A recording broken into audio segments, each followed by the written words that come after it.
1 जून से 20 जून तक अनलॉक 1 जारी रहेगा, जिसमें कंटेनमेंट जोन के बाहर लोगों को पूरी छूट दी गई। 8 जून के बाद धार्मिक स्थल यानी मंदिर, चर्च, गुरुद्वारे, मस्जिदें सब खुल जाएंगी। होटल, रेस्टोरेंट खुल जाएंगे। आपको बता दें, लॉकडाउन 4 की अवधि 31 मई यानी कल खत्म हो रही है।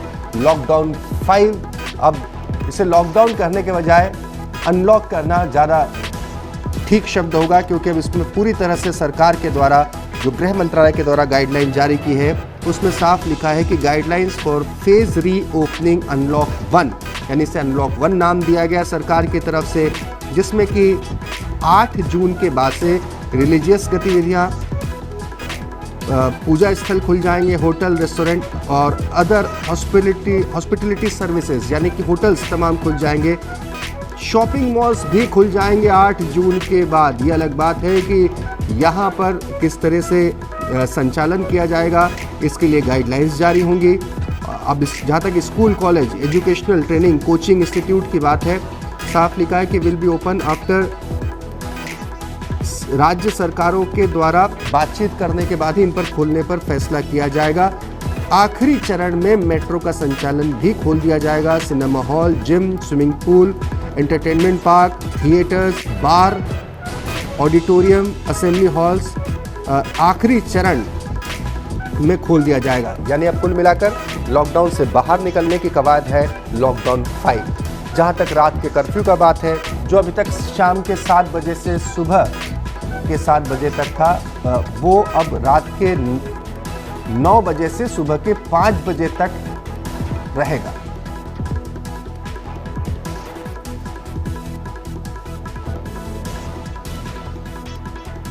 तीन चरणों में, खास तौर पर अगर हम बात करें इसमें लॉकडाउन से बाहर निकलने की बात है। फेज़ 1, फेज़ 2 और फेज़ 3 कहा गया है। फेज़ 1 में जो साफ तौर पर कहा गया है, फेज़ 1 अगर हम माने तो ये 8 जून से प्रभावशाली होगा, जिसमें कि रिलीजियस गतिविधियाँ, पूजा स्थलों को खोलने की छूट होगी, होटल, रेस्टोरेंट और अदर हॉस्पिटलिटी सर्विसेज को, शॉपिंग मॉल भी 8 तारीख से खुल जाएंगे जैसा कहा गया है। स्कूल कॉलेज को लेकर है, लेकिन ये कहा गया है कि अगर राज्य सरकारें सहमत होती हैं तो जुलाई से स्कूल खुले जा सकते हैं।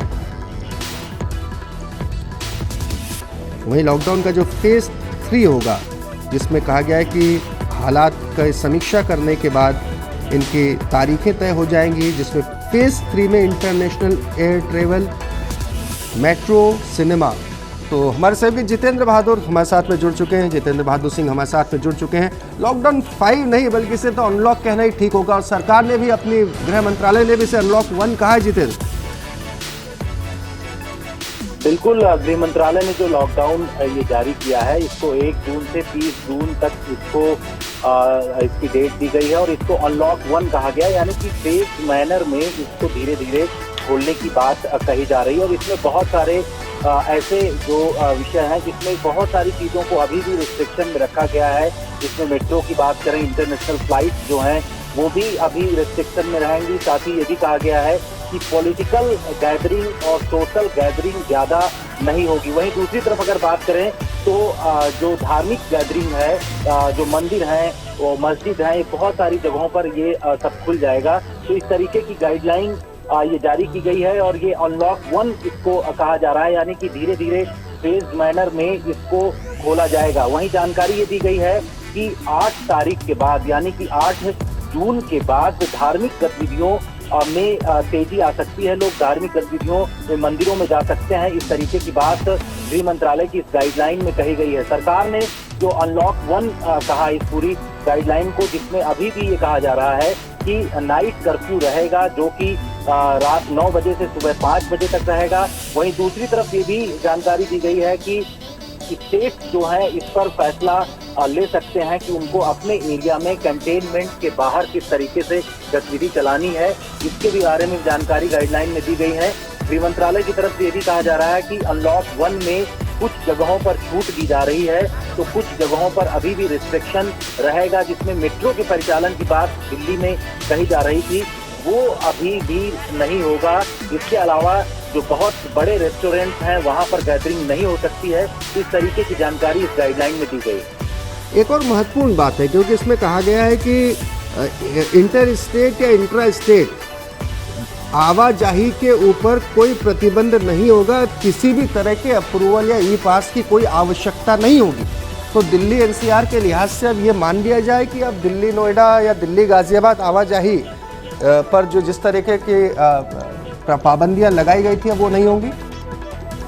देखिए, पिछले कुछ दिनों में ये देखा गया था कि दिल्ली एनसीआर में खास तौर पर दिल्ली से गाजियाबाद और गाजियाबाद से गुरुग्राम और फरीदाबाद जाने के लिए काफी रोक राज्य सरकार की तरफ से लगाई गई थी। तो गृह मंत्रालय ने साफ कर दिया है कि एक राज्य से दूसरे राज्य में जाने के लिए कोई ई पास की जरूरत नहीं होगी।